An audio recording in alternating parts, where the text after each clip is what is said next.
Maswerteng umaga po mga ka-STL. Narito na po ang resulta ng STL Muntinlupa para sa araw na to, first draw November 4, 2024. Araw ng Lunes. Naway ang mga natayaan nyo pong mga numero kanina ay manalo nawa ngayong umagang ito, 11 AM. Kaya kunin nyo na po yung mga tickets. Narito na po ang resulta.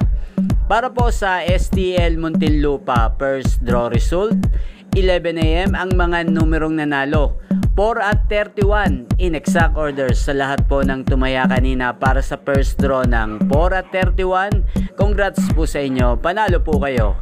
Shoutout po natin si Ate Beng Aberilla, shoutout sa iyo. Naway nasa mabuti ka ring kalagayan.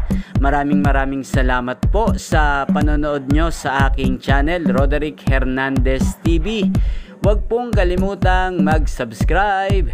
Thank you for watching. Kita-kita po ulit tayo mamayang alas 4 ng hapon.